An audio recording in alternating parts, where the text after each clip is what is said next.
దాన్ని ఒక సాహిత్యం కింద నిన్న మొన్నటిదాకా ఎవరు గుర్తించడం లేదు.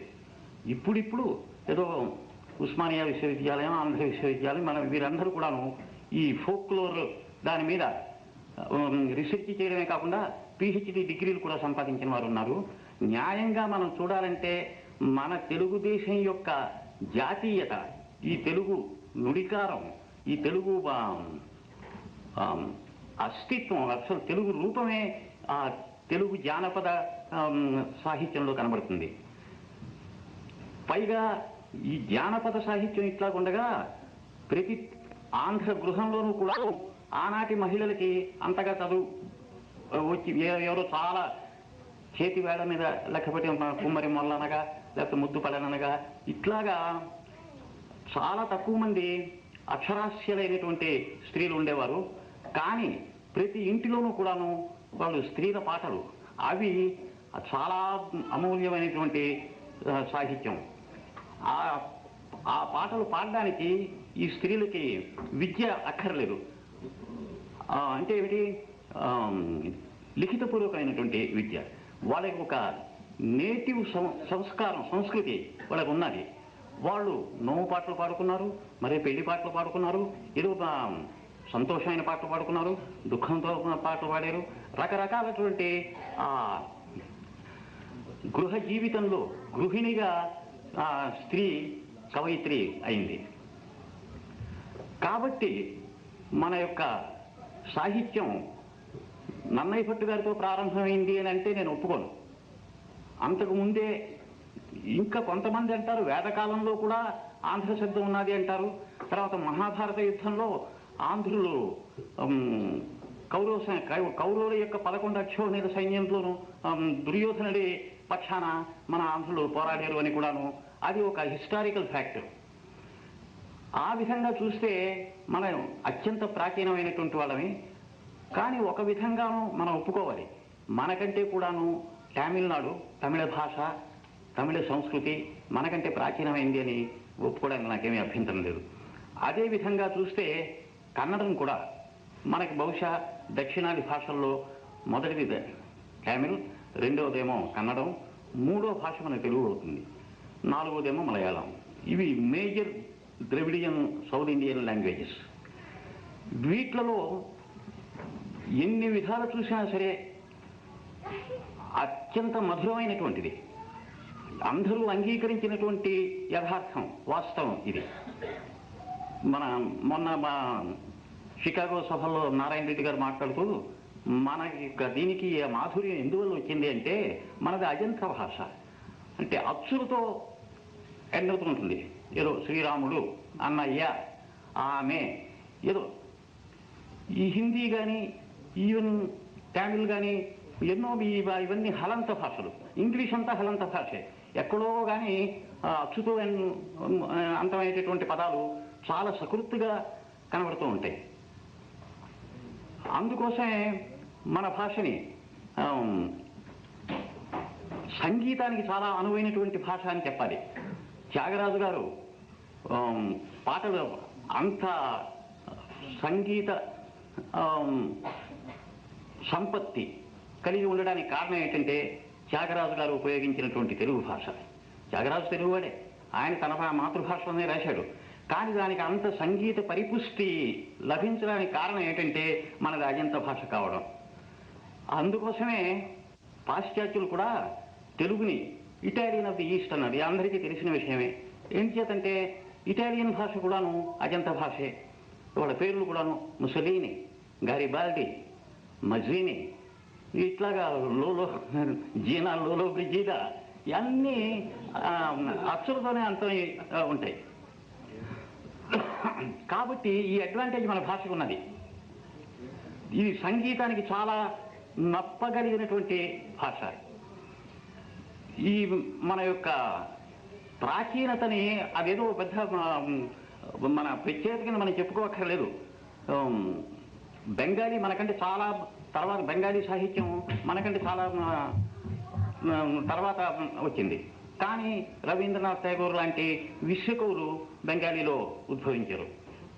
కాబట్టి ఒక భాష యొక్క ప్రాచీనత ముఖ్యమైనటువంటి క్రైటీరియన్గా మనం నికషోపలంగా మనం స్వీకరించవలసిన అవసరం లేదు. ఈనాడు తెలుగులో ఆధునిక కవిత్వం ఇంతగా అభివృద్ధి పొందింది అంటే మనకి వెనకాతల మనకి దారి చూపించినటువంటి ఎందరో కవులు, ఆదికవి నన్నయ్య భట్ అని చెప్పన్నాం కదా, ఆయన పూర్తి చేయకుండా వదిలిపెట్టిన దాన్ని తిక్కన సోమయాజి గారు దాన్ని కంటిన్యూ చేసి పూర్తి చేసి, అయితే కొంత అరణ్యపర్వం సగంలో నన్నయ్య భట్ గారు ఆగిపోయాడు. ఆగిపోతే అరణ్య మధ్యంలో చచ్చిపోయాడు అని చెప్పి ఆ భయం వల్ల తిక్కన సోమయ్య ఆ మిగిలిన ఉత్తరార్థమేమో అరణ్యపర్వంలో ఉంది తక్కిన భాగాన్ని చేయకుండా అక్కడి నుంచి విరాటపర్వం దగ్గర నుంచి మొదలుపెట్టాడు. మొదలుపెట్టి అన్ని 15 పర్వాలు కూడాను ఆయన పూర్తి చేశాడు. ఆ తర్వాత ఈ గ్యాప్ని ఎర్రాప్రగడ ఆ మిగిలిన దాన్ని ఎర్రాప్రగడ శిల్పాన్ని గురించి చాలా చక్కగా మన విమర్శలు చెప్తూ ఉంటారు. నన్నయ్య భట్టు గారి కవిత్వంలో ఒక 75% సంస్కృత పదాలు ఉంటాయి, ఒక 25% మాత్రమే అచ్చ తెలుగు పదాలు ఉంటాయి. ఈ మరి తిక్కన గారిలో ఆ 2 రాజులందు విపరీతం అన్నట్టుగా అది రివర్స్. తిక్కన గారి కవిత్వంలో 75% అచ్చ తెలుగు పదాలు ఉంటాయి, 25% ఏమో సంస్కృతం. ఆయనకి సంస్కృతం రాక కాదు, సింగంబాకటితో గుహంతరమునం చేర్పాటుమై నుండి మాతంగ స్ఫూర్జిత యూథ దర్శన సముద్యక్రోధమై వచ్చునోయన్ కాంతార నివాస ఖిన్నమతిని అస్మత్ సేనపై వీడవచ్చన్ కుంతీసుత మధ్యముండు సమరస్థే మాభిరామాకృతిని. ఆ సందర్భానికి సరిపోయేటటువంటి శైలి అది. కానీ సాధారణంగా మామూలుగా ఆయన మొత్తం మహాభారతం అంతా మనం చూసామంటే అచ్చ తెలుగు పదాలే ఎక్కువగా ఉంటాయి. అంతేకాదు మన గిడుగు రామమూర్తి పంతులు గారు చెబుతూ ఉంటారు, ఆయన భాష కర్తకర్మక్రియలు, ఛందో బంధనాలు వీటిని బట్టి గ్రాంధిక భాషలా కనబడినా ఆయన యొక్క భాషలో అది ఆయన నిజంగా ఆనాటి తన నెల్లూరి వాడుక భాషే ఉపయోగించాడు అని చెప్పి గిడుగు రామమూర్తి పంతులు గారు అంటూ ఉంటారు. అది కూడా మనకి కనబడుతూనే ఉంటుంది. ఈ కృష్ణుడు రాయబారానికి వెళ్ళే ముందర ధర్మరాజు, భీముడు, అర్జునుడు, నకుల సహదేవులు, ద్రౌపది వీళ్ళందరినీ కూడాను ఏమిటి చెప్పమంటావు, ఏమిటి చేయాలి అంటే ధర్మరాజు ఏమో మాకు 5 ఊళ్ళు ఇస్తే చాలు అంటాడు, అర్జునుడు కొంచెం అటు ఇటు అంటాడు, భీముడు నాకు యుద్ధమే కావాలంటాడు. ఇట్లా అక్కడ చూడండి, మొట్టమొదటి ధర్మరాజు దగ్గరికి వెళితే ఆయన ఆపద గడవంబెట్టగా ఓపి శుభంబైన దాని నొడగూర్పగమాకి పుట్టువునకు పాండుక్ష్మాపాలుడు నిన్ను చూపించనీయ మహాత్మ అని ప్రారంభిస్తాడు. ఇట్లా వీళ్ళంతా ఇంతటా ఆఖరిని ద్రౌపది దగ్గరికి వస్తాడు. చెల్లమ్మా నువ్వేమిటి చెప్తావు? ఈవిడికి మనస్సులో ఏమో యుద్ధం కావాలని ఉంది, యుద్ధం కావాలి అన్న సంగతి పైకి చెప్పదు. చెప్పకుండా చెప్పడం కోసం అని చెప్పి అక్కడ మనకి సినిమాల్లో క్లోజప్లు అంటామే, ఆ రోజుల్లో తిక్కన సోమయాజి గారు అప్పుడు సినిమా కెమెరాలు ఏమీ లేవు, కానీ అక్కడ మనకు ఒక క్లోజప్ లాంటి దృశ్యం ఇచ్చాడు. నువ్వేమో కౌరవుల దగ్గరికి వెళుతున్నావు, రాయబారం గురించి మాట్లాడతావు, కానీ ఈ అప్పుడు ఆమె జుట్టు విరగబోసుకునే ఉంది కదా, భీముడు దుర్యోధనుడి తొడలు పగలగొట్టి లేదా దుశ్శాసనుని గుండెలు చీల్చి ఆ నెత్తురుతో వేణి సంహారం చేస్తానని అతను ప్రతిజ్ఞ పెట్టాడు. మరి యుద్ధం లేకపోతే ఈ ప్రతిజ్ఞ నెరవేరడం అసాధ్యం. ఆ ప్రతిజ్ఞ నెరవేరితేనే కానీ ఈవిడికి నిద్ర పట్టదు, ఈ అన్నం సహించదు. కాబట్టి నాకు యుద్ధం కావాలి అని చెప్పి డైరెక్ట్గా చెప్పకుండా ఇండైరెక్ట్గా ఏమంటుందంటే, ఇవి దుస్ససేను రేళ్లను తగిలి సగము త్రెసిపోయి తక్కినయవి కౌరవుల ఎడ తీరు మాటల అవసరమున తలపవలయు అచ్యుత. ఒక్కసారి వీటిని నువ్వు తలుసుకో, ఇది మాత్రం ఇవి వారు అప్పుడు పట్టుకుని లాగాడు, అప్పటి నుంచి నేను ఈ వేణిని ముడి వేసుకోవడం లేదు. నువ్వు ఈ రాయబారానికి వెళ్ళే సమయంలోనూ ఈ విడిపోయినటువంటి చిందరవందరైనటువంటి నా శిరోజాలని జ్ఞాపకం ఉంచుకోని. ఇంకొక విచిత్రం కూడా ఈ పద్యంలో నాకేమిటి కనబడుతుందంటే, సాధారణంగా మనం కౌరవుల ఎడ తీరు మాటల అవసరమున తలపవలయు అచ్యుత వీని, అక్కడ యతి కోసం అని చెప్పి అచ్యుత అన్న మాట ఉపయోగించాడా, లేకపోతే మరి శ్రీకృష్ణుడికి కేశవ, నారాయణ, మాధవ, గోవింద కొన్ని వందల వేల పేర్లు ఉన్నాయి, ఏదైనా ఉపయోగించవచ్చును. కానీ అచ్యుత అనడంలో ఒక ఉద్దేశం ఉంది, చ్యుతి లేనివాడా అని. నీ పట్టుదల నాకు తెలుసు, నువ్వు కానీ పట్టుపట్టే ఉంటే తప్పకుండా యుద్ధం వచ్చేటట్టుగానే చేస్తావు అన్న విధంగాను ఆవిడ మాట్లాడింది. ఇదంతా నేను ఎందుకు చెప్తున్నానంటే, తిక్కన సోమయాజి గారి శైలి నాటకీయంగా ఉంటుంది. నేను కవిత్వాన్ని రెండు విధాలు అంటూ ఉంటాను. Poetry that is Sung, poetry that is spoken. మాట్లాడే కవిత్వం ఒకటి, పాట పాడే కవిత్వం ఒకటి.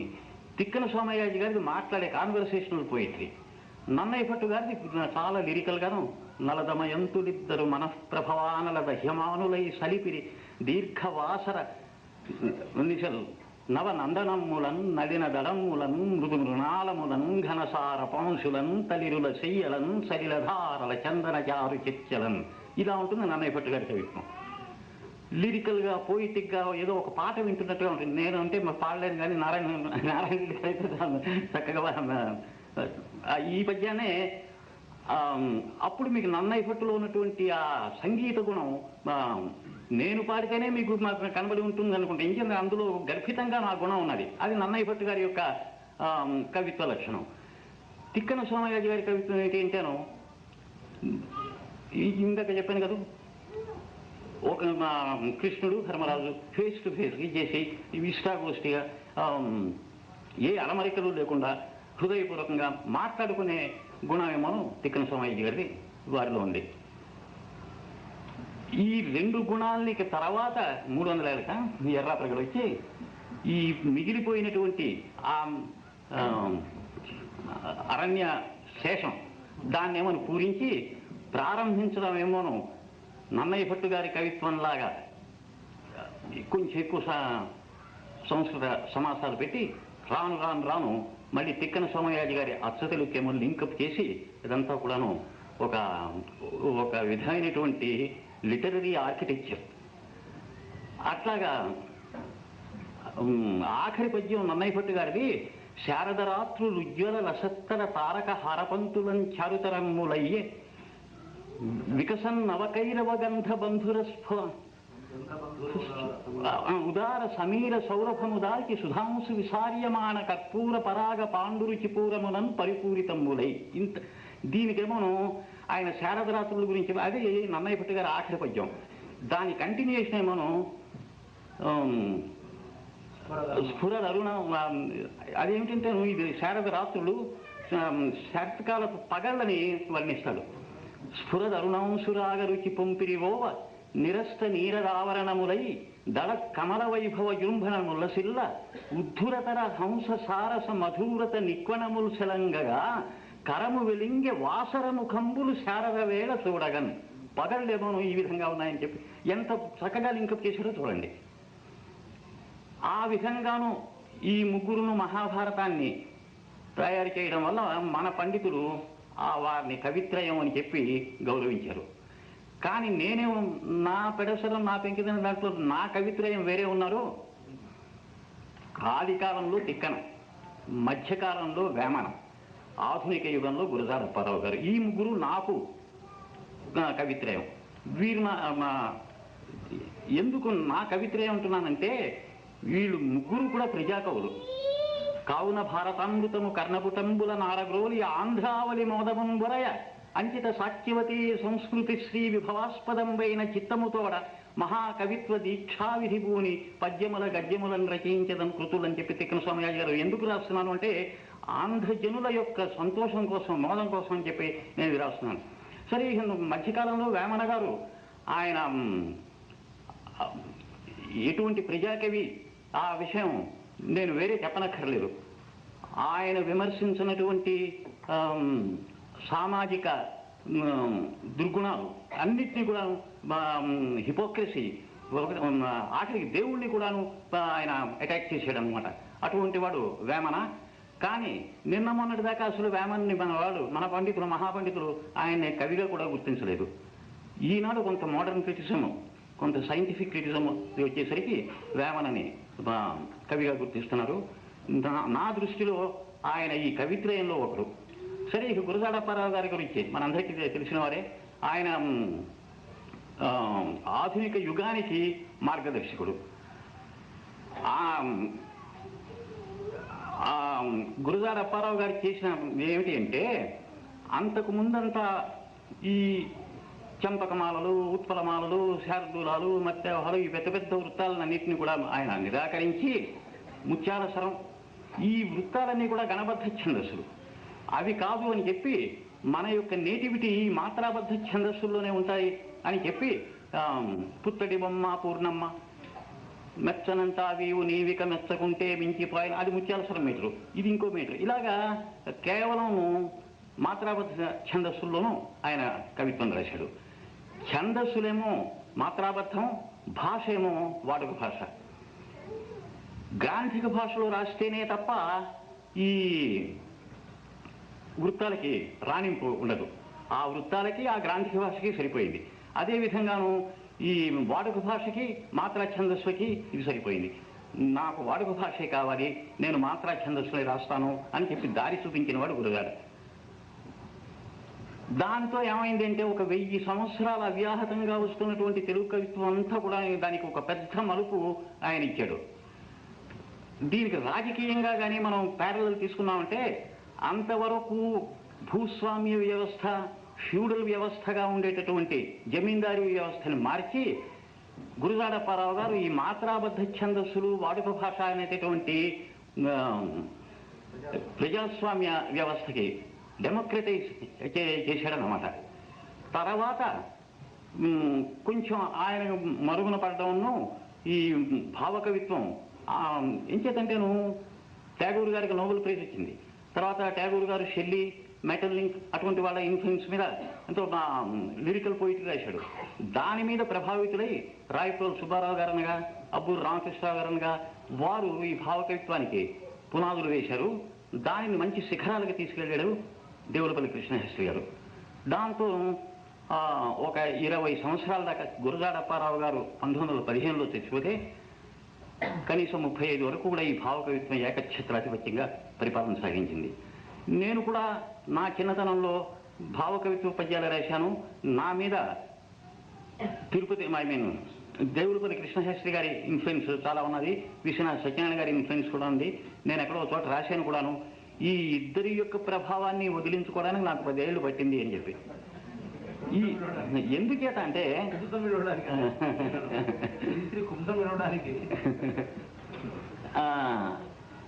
నేను కూడా గురజాడ అప్పారావు గారు చూపించిన బాటనే అనుసరించాను. అంతవరకు ఈ గణబద్ధ ఛందస్సులు, ఈ వ్యావహారిక, ఈ గ్రాంథిక భాషలోనే నేను పద్యాలు రాశాను. ఇది కాదు, మనకి ఈ భావకవిత్వం పనికిరాదు, ఈ గ్రాంథిక భాష పనికిరాదు, ఈ కృతక భాష, ఈ మృత భాష పనికిరాదు, సజీవమైనటువంటి వాడుక భాషలోనే కవిత్వం కూడా చెప్పాలి అని చెప్పి నేను సైతం ప్రపంచాగ్నికి సమిధనొక్కటి ఆహుతిచ్చాను. అది దాంతో ప్రారంభించాను అన్నమాట. ఆ డికేడ్ అంతా కూడాను 1930 నుంచి 1940 దాకాను కొంత ఆబ్జెక్టివ్ కండిషన్స్ కూడాను, పరిస్థితులు, నా చుట్టూ ఉన్న పరిస్థితులు కూడాను ఈ నూతన కవిత్వానికి దోహదం చేయడానికి ఉపకరించే. ఏం చేతంటే, ఆ రోజుల్లో ది గ్రేట్ డిప్రెషన్, ఆ 1930 నుంచి 40ని ది హంగ్రీ 30s అంటారు. ప్రపంచ పర్యాప్తంగాను ఒక విధమైనటువంటి అంధకారమే ఆవరించింది అన్నటువంటి పరిస్థితులు. ఆ రోజుల్లో నేను BA పాస్ అయ్యి ఉద్యోగం సద్యోగం లేక చేసిన ఉన్న చోట ఉండకుండా, చేసిన పని చేయకుండా అట్లాగా పరిభ్రమిస్తూ ఆ 10 ఏళ్లలోనూ ఈ మహాప్రస్థానం గీతాలని రాశాను. అదే రోజుల్లో స్పానిష్ సివిల్ వార్, ఆ స్పానిష్ సివిల్ వార్లో ఈ రచయితలు లెఫ్ట్ రైట్ అది వెర్టికల్గా వాళ్ళు చీలిపోయారన్నమాట. ఫ్రాంకోని, డిక్టేటర్షిప్ని, నియంతృత్వాన్ని సమర్థించే కవులేమో కుడి చేతి వైపు వెళ్ళిపోయారు. అది కాదు, ఈ ప్రజాస్వామ్యం, ఈ సామ్యవాదం, ఇవన్నీ కావాలనేటువంటి వాళ్ళేమోను లెఫ్టిస్టులు అయ్యారు. ఎంతోమంది ఇంగ్లీష్ కవులు నన్ను ఆవేశపరిచిన వాళ్ళు అక్కడికి వెళ్ళి చనిపోయారు కూడాను. తర్వాత మన ఆనాడు మనకి స్వరాజ్యం లేదు. జవహర్లాల్ నెహ్రూ గారు కూడాను మాడ్రిడ్ వెళ్ళారు. వెళ్ళి ఇటలీకి రమ్మని ముసలిని ఆహ్వానం పంపించట. ఓ నథింగ్ డూయింగ్, అటువంటి ఏమి నేను చెయ్యను, నేను రాను అని చెప్పి పాయింట్ బ్లాంక్గా ఆయన యొక్క ఆహ్వానాన్ని తిరస్కరించాడు. ఈ సంగతిని తను మన ఇటీవలి చరిత్ర చాలామందికి తెలిసే ఉంటుంది. అంటే ఆ స్పానిష్ సివిల్ వార్ నా మీద కూడా కొంత ప్రభావం కలుగజేసింది. ఆనాటి కవులందరి మీద కూడాను కుడి కానీ ఎడమ కానీ ఏ విధంగా నన్ను ఆకర్షించిన వాళ్ళేమో ఈ లెఫ్టిస్ట్ పోయిట్స్, వాళ్ళ ఇన్ఫ్లుయెన్స్. ఆ రోజుల్లో W.H. Auden, స్టీవెన్ స్పెండర్, సిసిల్ డే లూయిస్, ఆయన మళ్ళీ ఇటీవల ఆస్థాన కవి కూడా మొన్న చనిపోయాడు కూడా. వీళ్ళు ఇంగ్లాండ్లో వీళ్ళు ఎలా రాస్తున్న సమయంలోనే నేను కూడా మహాప్రస్థానం గీతాలు రాస్తూ ఉండేవాడిని. ఈ విధంగా 1940 దాకా కూడాను అభ్యుదయ కవిత్వం దీనికి సాహిత్య చరిత్రకారులు కానీ విమర్శకులు కానీ దీనికి అభ్యుదయ కవిత్వం అని పేరు పెట్టారు. ఈ అభ్యుదయ కవిత్వానికి మాతృకగా ఆ రోజుల్లో ముల్క్ రాజ్ ఆనంద్, ఫైజ్ అహ్మద్ ఫైజ్ ఇటువంటి ఇంగ్లాండ్లో చదువుకుంటూ ఉండేవారు. వాళ్ళు ప్రోగ్రెసివ్ రైటర్స్ అసోసియేషన్ అని పెట్టి ఒక మేనిఫెస్టో ఒకటి, ఒక అరటావు కంటే ఎక్కువ ఉండదు, అది దొంగతనంగా ఇండియాకి స్మగుల్ అయింది. అబ్బూరు రామకృష్ణ గారేమోనో ఆంధ్ర యూనివర్సిటీ లైబ్రరీగా ఉంటూ ఉండేవారు. నేను కూడా విశాఖపట్నంలో తరచుగా నేను లైబ్రరీకి వెళితే ఒక విధంగా నాకు అబ్బూరు రామకృష్ణ గారు గురువు లాంటి వారు అన్నమాట. అంటే ఆయన దగ్గర క్లాసులో పాఠాలు నేర్చుకోలేదు, కానీ లైబ్రరీలో ఏదైనా ఫ్రెంచ్ సాహిత్యం గురించి ఏదైనా కొత్త పుస్తకం వచ్చింది, ఇదిగో ఇది నువ్వు చదవాలి అని చెప్పి, ఇది తప్పకుండా చదవాలి అని చెప్పి అట్లా నాకేదా ఎన్నెన్నో పుస్తకాలు ఆయన చదివించాడు. ఆ విధంగా నా గురువు, ఆ విధంగా నన్ను ఆయన ఇన్ఫ్లుయెన్స్ చేశాడు. అంతేకాకుండా ఆయన రాయప్రోలు సుబ్బారావు గారితో సమానమైన కవి కూడాను. ఆయన యొక్క సాహచర్యం వల్ల నాకు ఆ హంగ్రీ 30sలో ఏ 35లోనో 36లోనో ఆ ప్రోగ్రెసివ్ రైటర్స్ మేనిఫెస్టో చదవగానే పొలాలనన్నీ హలాల దున్ని ఇలాతలంలో హేమం పిండగ జగానికంతా సౌఖ్యం నిండగ విరామ మెరుగక పరిశ్రమించే బలం ధరిత్రికి బలికావించే కర్షక వీరుల కాయం నిండా కాలువ కట్టే ఘర్మజలానికి ఘర్మజలానికి ధర్మజలానికి ఘర్మజలానికి ఖరీదు లేదోయ్, నరాల బిగువు కరాల సత్తువ వరాల వర్షం కురిపించాలని ప్రపంచ భాగ్యం వర్ధిల్లాలని గనిలో వనిలో కార్ఖానాలో పరిప్లవిస్తూ ధనిక స్వామికి దాస్యం చేస్తూ యంత్రభూతముల కోరలుతోమే కార్మిక వీరుల కన్నుల నిండా కణకణ మండే గలగల తొనకే విలాపాగ్నులకు విషారాశులకు ఖరీదు కట్టే శరాబు లేదోయ్.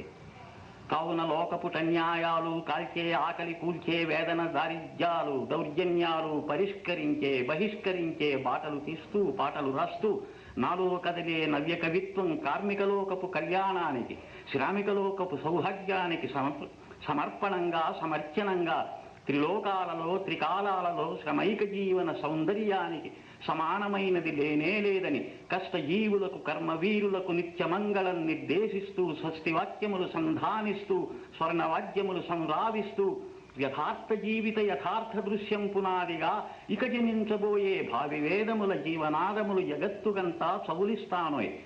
కమరి కొలిమి కుమరి చక్రం జాలరి పగ్గం సాలెల మగ్గం శరీర కష్టం స్ఫురింపజేసే గొడ్డలి రంపం కొడవలి నాగలి సహస్ర వృత్తుల సమస్త చిహ్నలు నా వినిపించే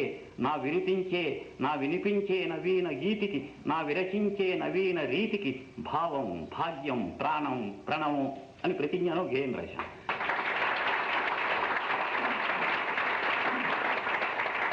ఇది పట్టుకుని అబ్బూరు రామకృష్ణ గారి చదివి వినిపిస్తుంది. ఆయన చదివాడు. ఏమిటో ఈ ప్రోగ్రెసివ్ రైటర్స్ మేనిఫెస్టో అంతా ఈ పోయిందో దించేసావు అని చెప్పి, అది ఆ విధమైనటువంటి ఉత్సాహం నాకు ఆయన కలుగు చేశాడు. అంతేకాదు, నేను ఇదంతా ఎందుకు పొంగిపోతానేమో అప్పుడు నన్ను కృంగదీయడానికి కూడాను దీన్ని సింగిల్ పన్నా పద్యాలన్నది ఆయన. చాలా మార్జిన్ వెడల్పు మార్జిన్ ఉంటాయి, మధ్యని ఏదో కనిపించినట్టుగా ఈ పద్యాలు ఉంటాయి. ఇవి ఎలా ఆయన ఒక చిన్న ఉదాహరణ ఇచ్చాడు. ఖాళీ పే కేజీ పే తేలు ఆ మబడు ను అని చెప్పి ఓ పోయము, ప్రోజ్ పోయము. అసలు ఇదేమిటంటేను కర్రలడితి దీనికి వాళ్ళు ఖాళీ ప్యాకేజీ పెట్టెలు అమ్మబడును అని చెప్పి, దీనికి స్థలం లేక ఖాళీ పే కేజీ పే, ఒరే నీ కవిత్వం ఇలా ఉందిరా అని చెప్పి అంటే అనమాట. ఆయనలో అంత సెన్స్ ఆఫ్ హ్యూమర్ కూడా ఉంది. ఉండి మరి నేను టూ మచ్ పొగిడేస్తానని చెప్పి నువ్వు ఇన్ఫ్లేట్ అయిపోయి ఏదో బావద్దు అని నన్ను కొంచెం నేల మీద నిలబెట్టినవాడు అన్నమాట. ఆ విధంగాను అభ్యుదయ కవిత్వం నుంచి, భావ కవిత్వం నుంచి అభ్యుదయ కవిత్వం, భావ కవిత్వం ఏమో ఈ శతావధానాల అష్టావధానాల జమీందారీ కవిత్వాల మీద ఒక తిరుగుబాటుగా ఎలాగైతే వచ్చిందో అదే విధంగాను భావ కవిత్వం మీద ఒక తిరుగుబాటుగా అభ్యుదయ కవిత్వం వచ్చింది. ఆ అభ్యుదయ కవిత్వం కూడాను కొంతకాలం సాగిన తర్వాత ఈనాడు లేటెస్ట్ ట్రెండ్స్, విప్లవ రచయితల సంఘం వారు, విరసం, చాలామంది కవులు రాస్తున్నారు.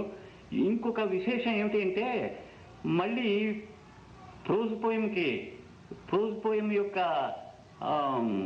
ఏకఛత్రాధిపత్యం కొంచెం తగ్గి మళ్ళీ గద్దర్ లాంటి వాళ్ళు, చెరబండరాజు లాంటి వాళ్ళు, విశాఖపట్నంలో వంగపండు ప్రసాద్ వంటి వారు, వాళ్ళందరూ కూడాను ఈ జానపద గేయాలను తీసుకొని ఫార్మ్ ఏమోను, ఫోక్లోర్ ఫార్మును, కంటెంట్ ఏమో రెవల్యూషనరీగా ఉండేటట్టుండి వాటిని గ్రామాల్లోనూ వాటిని ప్రచారం చేస్తున్నారు. జననాట్య మండలి అని చెప్పి వాళ్ళు నాటికలు వేస్తున్నారు, ఏదో ఉపన్యాసాలు ఇస్తున్నారు, అన్నీ చేస్తున్నారు. కొంతకాలం నేను ఓపికనంతకాలం నేను తిరిగాను, కానీ ఇప్పుడు అంత తిరిగే ఓపిక లేకపోతున్నది. కానీ నేను కూడా ఈ మరో ప్రస్థానం అని చెప్పి రాశాను. అందులో చాలా వరకు గేయ ప్రోజ్ పోయిమ్స్ చాలా తక్కువ ఉంటాయి. ఈ జానపద రూపాల్లో ఉండేటువంటి, గేయ రూపాల్లో ఉండేటువంటి ఉంటాయి. అంతేకాకుండాను